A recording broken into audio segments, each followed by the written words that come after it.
couple months ago, I was suspended and nearly written a ticket because I was unaware of an alcohol bottle in my dad's car, which I drove to school that day.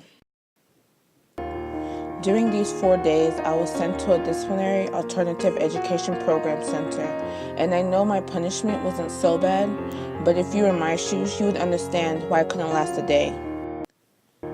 Each morning, I was forcefully treated like a criminal as I went through metal detectors and searched vigorously before I was able to go to class.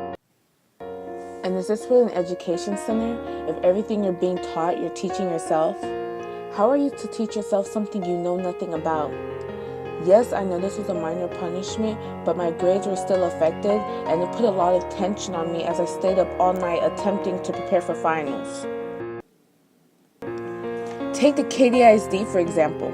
In 2003, a 12-year-old girl was charged with the possession of alcohol, kicked off her cheer squad, was to do community service, 6 hours of alcohol awareness, wasted $700 on cheer gear that she can't use, and is still asked to go to the DAP for 3 months, all because she took a sip of a Coke, which she was unaware was spiked with alcohol?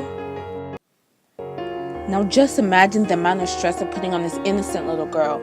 These administrators claim to have a zero-tolerance policy, but every day a great population of the student body gets away with smoking weed in the bathrooms, bringing hookah pens to class, or leaving campus, which is yet to be dealt with.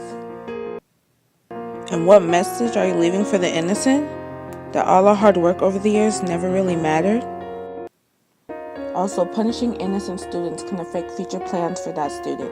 A girl named Erin was kicked off her volleyball team because she simply drove her drunk friend home from a party after she got off work. If I'm not mistaken, doesn't the law forbid driving while intoxicated?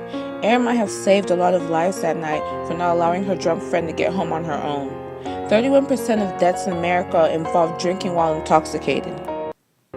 Punishing Erin for doing the right thing is only telling the public that it's okay to drink and drive. And who knows, maybe Erin doesn't come from a very decent family, and just maybe a volleyball scholarship would have been her only way into college, but that has all been crushed. The district is asked to teach us a lesson because we are expected to be our best, but how are we supposed to become our best if all our goodness does to us is label us as criminals? We all have this picture painted in our minds of how things are supposed to be, but if all our strategies to keep that pain in our minds from fading fails, what are we to believe in now? The procedure hasn't done anyone any good, and the only lesson being taught is forgetting your future and disregard the laws, because as far as they're in charge, your life doesn't matter. And again, students shouldn't be punished if not found guilty because it deprives a child from meaningful learning / induces stress. It can affect a child's future plans, and it affects a person emotionally and mentally. Believe it or not, but I'm scarred for life. Just picturing how easily the life I'm striving to build for myself could have easily slipped away frightens me all the time. I can't even imagine how that 12-year-old girl feels to lose practically everything so young.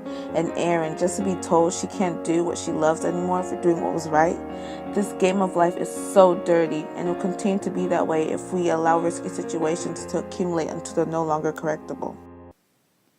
9 out of 10 parents are informed about my situation, and 4 out of 5 parents who have kids with similar situations agree that the punishments are unjust. What they fear most is how poorly it affects us both mentally and emotionally, because at that moment, the only unanswered question running through our minds is,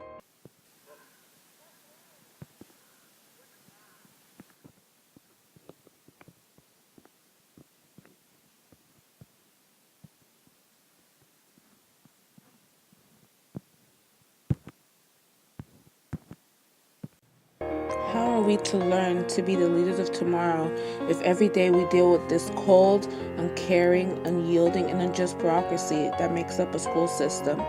Administrators say this situation's out of their control, but if we were all to think like that, how would America be like today? It's what you say is impossible becomes impossible.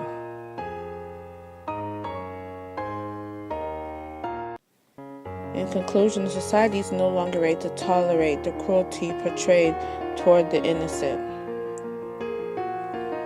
If we continue to ignore the past crimes against these individuals, we'll continue to allow the inhumanity of our population to grow day by day with no restrictions. If truly school is a place to build future honest leaders tomorrow, then why are we still debating? Students are not to be punished under blamelessness. Ignoring the little things will only lead to bigger consequences tomorrow.